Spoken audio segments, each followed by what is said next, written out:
Ibu-ibu, mau lihat pelitnya ibu? Coba kalau dia beli sayur. Hobi memang dia nawar. Kalau dia ke pasar, beda 1000, dia kelilingi tuh pasar. Beda 1000 tuh dia kelilingi. Bu, halo ibu. Bu, kalau ibu belanja di Trans Studio, Trans Mall, atau Alfamidi, Alfamart, tawar apa tidak? Tidak. Tawar apa tidak? Coba kau tawar, dibilang ke orang gila. Lalu pedagang kasihan yang sesama kita pribumi, datang naik sepeda motor, kadang kala sepeda, dia datang, dia sudah panggil kita, ya Bu Haji, Bu Haji makin cantik aja, masih nawar. Apa namanya kalau bukan pelit?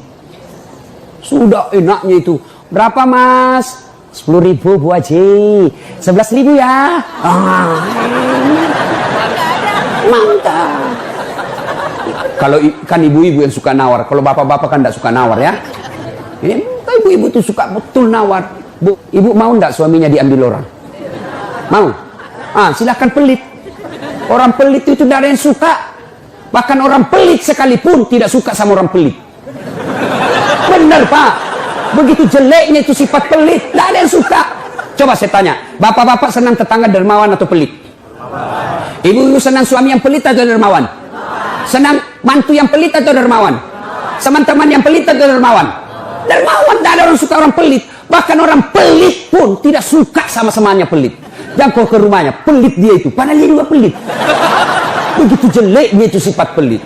Demi Allah, tidak ada orang bangkrut gara-gara sedekah.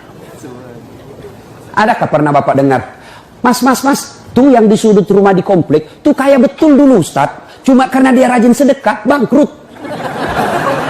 Ada? Tidak pernah. Biasa kita ini sangka buruk kepada Allah, tidak mau bersedekah karena sangka buruk. Nanti saya makan apa? Nanti saya makan apa? Jangan cemas rezeki, jangankan diambil orang, tertukar saja tidak. Cica aja dijamin rezekinya. Tahu Cica? Tahu? Cica makan apa ibu? Masuk akal enggak? Enggak masuk akal. Gimana caranya? Satu di dinding, satu terbang. Di mana ketemu? Enggak ada terminalnya. Kalau pesawat terbang, kita jalan, ada ketemunya di mana? Di bandara. Ini Cica satu terbang, satu di dinding. Di mana ketemunya? Tapi lagu kita waktu kecil kan, Cica di dinding, diam merayap, datang seekor nyamuk. Nyamuk yang datang. Nyamuk yang datang. Allah jamin rezekinya. Lagu tidak bilang Cica lompat ke nyamuk. Setengah mati Cica, kasihan. Iya kan? Itu Cica, tidak sarjana, tidak punya kursus, tidak ada kaki, tidak ada otaknya, tidak cerdas, bisa hidup. Apalagi ibu, jangan pelit. Sedekah, Allah sudah jamin rezekimu. Bu, ada suaminya mulai selingkuh? Ada? Tidak usah curhat sama tetangga, apalagi curhat di Facebook. Tak kusangka kau begitu. Pret, beleng-beleng. Rahasia keluargamu kau ungkap di Facebook. Begitu mulai, bu, ciri-ciri laki-laki yang sudah mulai lain-lainnya. Kalau yang selama ini tidak pernah pakai sisir keluar, tiba-tiba rapi. Tidak pernah pakai parfum, tiba-tiba beli parfum malaikat subuh. Nah, yang tadinya keluar rumah tidak pernah pakai setrikaan, langsung rapi. Yang paling mencurigakan kalau dia terima SMS dalam kamar mandi. 70% wajib dicurigai. Nah, kalau sudah begitu ibu tidak usah curhat sama tetangga, lebih curhat kepada Allah. Bangun ibu sholat hajat, lakukan sampai 8 rakaat. Setiap 2 rakaat di sujud terakhirmu kau berdoa kepada Allah. Ya Allah, engkau yang membolak-balikkan rasa cinta dalam hati suamiku. Tidak mungkin aku bisa mengendalikan cintanya.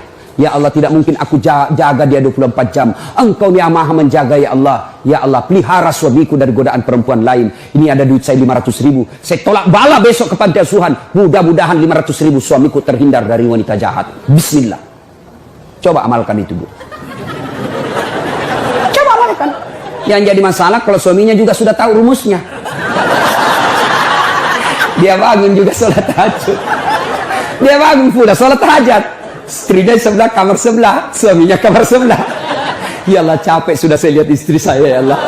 Ngamuk aja kerjanya, marah-marah aja, berat badannya juga makin tambah, ya Allah. Tak tahu dilihat dari mana dia seksi. Ya Allah, Ini ada duit saya 500.000. Tolak bala ya Allah. Mudah-mudahan istriku ikhlas saya kawin lagi. Bingung malaikat yang mana? Jangan pelit. Demi Allah. Tidak ada orang bangkrut gara-gara sedekah. Saya kasih contoh. Tanggal 4 kemarin, sehari sebelum lebaran. Ya, tanggal 3 malam. Ada anak-anak usia 19 tahun. Bapaknya Flores, mamanya Toraja, Kristen. Karena sering dengar ceramah saya di YouTube, akhirnya dia memutuskan diri masuk Islam. Desember kemarin, 19 tahun. Tanggal 3 malam, dia DM ke saya di Instagram. Ustaz, saya ini dicerita cara mualafnya. Kemudian besok sudah mau lebaran, saya belum punya baju baru Ustaz. Saya lihat Ustaz ini bagus-bagus bajunya. Di mana belinya Ustaz? Saya bilang sebenarnya baju saya tidak dibeli, bikin sendiri. Tapi yang lebih sebenarnya lagi, bukan baju yang bagus, saya yang gagal.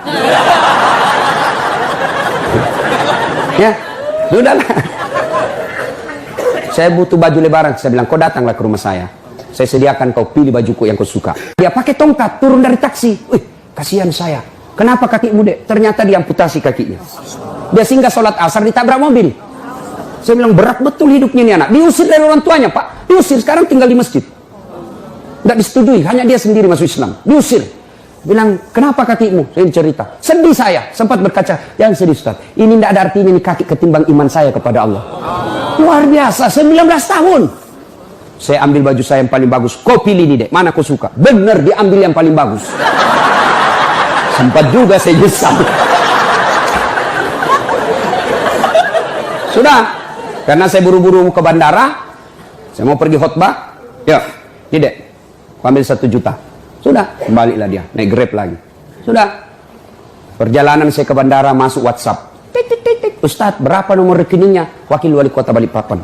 Dalam hati saya bilang, kenapa lagi Pak Wali? Ada apa? Pada dalam hatiku, segeralah. Kirimlah nomor rekening. Masih di atas mobil, masuk. Masuk, berapa transferan masuk? 30 juta. Tadi keluar 1 juta. Tidak cukup sampai situ, Allah balas lebih banyak. Sampai saya di airport, bandara, depan pintu 7 nunggu saya keberangkatan, tiba-tiba ada ibu-ibu lari. Bawa amplop. Ustaz, tunggu dulu Ustaz. Apa? Ini. Dalam hatiku, ada apa lagi? Padahal cepat sudah. Ini ada ternyata ada fans saya, dia lihat saya di bandara, dia mau kasih, coba buru-buru mau masuk bandara. Dikasih saya melalui itu ibu. Nih ada Ustaz, titipan dari ini. Oke, saya buka, berapa isinya? 10 juta. Sudah 40 itu kan gantinya. Besoknya tanggal 5 selesai khutbah. Biasanya kalau saya khutbah dikasih itu ibu 25 juta sama itu Bu Bupati. Berapa saya dikasih waktu itu? 35 juta. Berapa Allah ganti? 75. Keluarkan 1 juta, Allah ganti 75 juta. Kenapa ibu miskin? Karena ibu malas bersedekah. Selalu berkeyakinan saya miskin. Maka Allah, ana indasanni abdibi. Saya tergantung sangkanya hambaku. Kalau kau sangka tidak mampu, maka kau kasih tidak mampu. Sedekah ibu. Allah tidak lihat 1 jutanya, Allah tidak lihat 100 ribunya. Yang Allah mau nilai, kamu sedekah enggak 1 hari ini. Jangan pernah lewatkan maghrib tanpa sedekah di hari itu. Coba amalkan. Coba. Kenapa kita tidak bisa umroh? Karena selalu yakin saya tidak mampu. Maka Allah, ya sudah kok dia yakin tidak mampu. Sedekah. Pulang ini kau sedekah sama tetanggamu. Cari orang miskin. Cari janda-janda tua. Tidak usah janda muda, banyak yang bisa selamat. Jelas? Salatullah salamullah ala toha rasulillah. Salatullah salamullah ala yasin habibillah. Nah, sudah banyak sebenarnya penyakit hati, tapi waktu yang terbatas. Saya cuma bilang waktu yang terbatas. Saya ada acara di Bandung ibu jam 10. Saya ini orang kampung. Saya tidak tahu Bogor ke Bandung jauh. Saya pikirnya 1 jam. Inilah kalau kita pakai pulsa lokal. Saya orang kampung, tidak tahu saya. Oh ternyata jauh.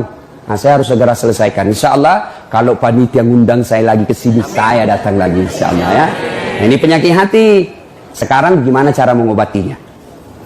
Ala bizikrillahi tatma'innul qulub. Ketahuilah dengan berzikir mengingat kepadaku, maka hatimu akan jadi tenang. Jadi kalau kita punya penyakit hati, maka datang di majelis zikir Al-Ihya ini. Ini salah satu caranya. Memang ibu tidak dapat voucher, memang ibu tidak dapat undian, tapi apa yang ibu dapat? Ilmu Tapi ilmu tidaklah terlalu menolong ketika ilmu itu tidak diamalkan. Amalkan yang Bapak Ibu tahu, maka Allah akan berikan ketenteraman jiwa, ketenangan hati. Kalau hati sudah tenang, itulah kekayaan kita yang paling baik.